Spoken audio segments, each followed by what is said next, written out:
안녕하세요. 땅땅 무슨 땅입니다. 이런 얘기 많이 들어보셨을 거예요. 요즘에 전세 매물이 없다. 전세 가격이 올라간다. 들어보셨죠? 전세는 대한민국에만 있는 주거 형태인데요. 전세 가격이 오르면 오를수록 매매가를 밀어 올리기도 하고, 더 중요한 거는 전세가 오르면 매매 전세 갭, 매전 갭이라고 합니다. 갭이 작아져서 투자 수요가 늘어나게 되죠. 그렇기 때문에 부동산 투자에 관심이 있으신 땅땅 무슨 땅 구독자분들은 지금 이 전세 가격이 왜 오르고 있는지, 그리고 더 중요한 건 지금이 아니라 앞으로 내년 그리고 그 이후로 전세 가격이 어떻게 움직이는지를 잘 예측을 하셔야 됩니다. 제 이야기를 한번 들어보시고 공감이 되시면 구독, 좋아요를 눌러주세요. 워딩이 좀 센데 전세값이 폭등할 이유 3가지. 저는 유튜버니까 화끈하게 한번 이야기해보겠습니다. 첫 번째, 빌라 기피 현상은 점점 더 심화된다. 지금 소형 아파트 전세 매물이 굉장히 귀한데요. 가장 큰 이유로 빌라왕 사태 등으로 빌라 전세에 대한 불안감이 점점 커지면서 소형 아파트 전세를 찾는 수요가 단기간에 급증을 한 거죠. 그리고 또 한 가지로는 이 빌라 보증보험에 대한 조건이 까다로워졌습니다. 담보 인정 비율을 90%까지. 그러면 90%의 140%, 최종적으로 공시지가의 126%까지만 보증보험을 들어준다. 그리고 이것 때문에 갑자기 전세 가격을 몇천만 원씩 빼줘야 되니까 돈이 없는 빌라 주인들은 본의 아니게 전세 사기범 같은 취급을 당하고 있는 거예요. 그런데 이런 내용을 빌라를 구하러 온 임차인들에게 설명을 하면 할수록 기피 현상은 더 심해집니다. 정부에서 안전장치를 강화하면 강화할수록 뭔가 설명이 복잡하고 불안하고 이런 마음이 더 드는 게 있어요. 아파트야 전세가율 50-60% 시대에 살고 있으니 최악의 상황에 경매 넘어가도 선순위 보호를 받는데, 그래서 빌라에서 아파트로 임차인이 이동을 합니다. 두 번째, 아파트 공급만 없는 게 아니라 인허가도 없습니다. 인허가도.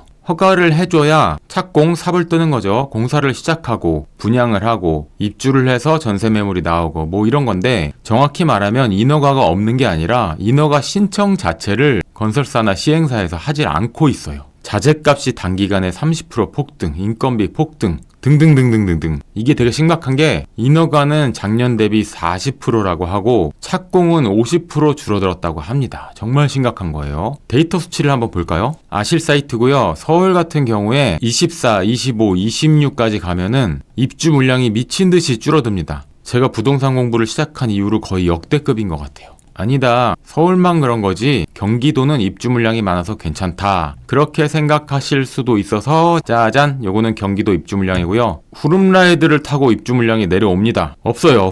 2026년 입주 물량이 없어요. 아니다, 사람들은 인천으로 몰린다. 그래서 준비했습니다. 짜잔, 인천이고요. 인천도 후룸라이드를 탑니다. 26년에 거의 바닥을 치고 있어요. 실질적으로 입주 물량도 앞으로 계속 줄어들고 분양도, 인허가도 다 줄어들고 있습니다. 그런데 더 심각한 문제를 제가 말씀드릴 건데요. 여기서부터는 머리가 똑똑하신 분들이 이해할 수 있으니까 여러분은 다 이해할 수 있을 겁니다. 바로 이겁니다. 이거. 지금이 이런 상황이란 것을 현 아파트에 살고 있는 임차인도 알고 있다는 거예요. 앞으로 전세가 귀해지고 매물이 점점 없어질 것이라는 것을. 자, 그러면 과거에 임대차 3법이 생겼을 때를 한번 생각해 볼게요. 전세 세입자가 2년 살고 나서 주인에게 나 갱신권을 쓸 테니 2년 더 살겠다. 그리고 보증금은 기존에 5%만 올리겠다. 임대차 3법대로. 이렇게 하는 것을 임차인이 계약갱신권을 썼다라고 이야기합니다. 이 다음 내용이 이번 강의에서 가장 중요한 부분인데 뭘까요? 제가 무슨 말을 할까요? 제 구독자분들은 제 강의를 쭉 들어오셔서 바로 감이 오셨을 것 같아요. 맞습니다. 지금 계약 갱신 자체는 늘어나고 있다고 해요. 임차인이 이사 안 나가고 더 살게요 하고 재계약을 하는 겁니다. 근데 갱신권 사용은 줄고 있다고 해요. 쉽게 말해서 임차인 분들도 땅땅 무슨 땅 채널을 열심히 봐서 현재 모든 데이터가 앞으로 2년, 3년, 4년 후까지 전세가가 오를 거라는 것을 가리키고 있다는 것을 알고 계시는 거예요. 그래서 이번에 전세금을 꽤나 올려주더라도 계약갱신권을 쓰지 말고 재계약을 일단 하자. 왜냐면 2년 후에 전세가 엄청 많이 오를 거라는 생각을 하고 있기 때문에 워낙에 정보가 다양해지고 땅땅 무슨 땅 구독자가 10만 명이 넘어가다 보니 임차인들도 전세 수요 공급에 대한 예측을 다 하고들 계세요. 예를 들어서 지금 전세금 1억 올려주더라도 2년 후에 갱신권을 사용해서 그때는 지금 갱신한 금액의 5%만 올린다. 왜냐면 지금 갱신권 쓰면 2년 후에는 더 많이 올려서 재계약을 해야 될 수밖에 없기 때문에, 특히 초등학생이 있는 가정들은 학교를 6년 다녀야 되기 때문에 전세금 때문에 이사 나가야 하는 것을 굉장히 불안해들 하세요. 근데 이런 현상이 앞으로 점점 더 심해질 거라고 보기 때문에 다들 계약갱신 청구권 사용을 잘 안 할 것 같아요. 그런 현상이 일어나면은 이렇게 오를 전세금이 단기간에 이렇게 좀 빨리 오를 수도 있거든요. 그것도 또 문제예요. 자, 이제 대망의 하이라이트. 새 아파트에 실거주 의무가 지금 있죠. 지역마다 조금씩 다른데 이거를 폐지하려고 국토부는 추진하고 있는데 정부 야당의 협조가 필요합니다. 생소하신 분들을 위해서 조금 설명을 드려보면, 정부에서는 1월 3일날 이제 13 대책을 내놨는데요. 전매 제한 입주하고 집을 파는 거를 최대 10년인 것을 3년까지로 완화를 했습니다. 이거는 굉장히 좀 파격적인 조치였고, 그런데 전매 제한과 이 실거주 의무는 하나의 세트로 움직여야 됩니다. 팔 수는 있는데 실거주는 해야 되고 뭔가 이상하죠? 그런데 실거주 의무 폐지가 될 가능성이 좀 있어요. 국토부에서는 남은 임시국회에서 통과될 수 있도록 최선을 다하겠다. 이 21일 거의 마지막이라고 봐야 되는데 소위원회에서 관련 내용이 다뤄진다. 제가 촬영하는 당시에는 아직 모르지만 여러분이 이 영상을 보실 때는 뭔가 이야기가 나왔을 것 같은데, 저는 1인 방송 부동산 유튜버니까 안 될 듯 그냥 과감하게 제 의견을 한번 남겨보겠습니다. 여러분이 방송 보실 때 실거주 의무 폐지가 됐는지 안 됐는지 뭐가 결정이 됐으면은 댓글에 좀 빠르게 남겨주세요. 다른 분들도 알 수 있게요. 이렇게 실거주 의무 폐지되지 않고 계속 의무화가 되는 쪽으로 결정이 된다면 신축 전세 공급이 더 이루어지지 않으면서 구축 아파트의 전세 가격에 더 자극을 줄 수가 있습니다. 앞으로 저의 방송은 이런 식으로 저의 전망도 같이 좀 남겨드릴게요. 내년 24년부터 27년, 28년까지는 가파르게든 완만하게든 간에 전세 가격이 계속 오를 것 같고, 뭐 임대차 3법을 넘어서서 임대차 4법, 5법 해가지고 법으로 전세가를 막 누른다? 그런데 법의 힘으로 전세가를 누르려 했을 때 부작용은 다들 많이 보셔서 알고 있으시겠죠. 단기 전망으로도 갭이 좀 작아지는 시장이 오지 않을까. 플러스 콤비네이션으로 취득세 중과 완화까지 시행이 된다면 투자 수요가 대폭적으로 늘지 않을까. 이렇게 한번 전망을 해봅니다.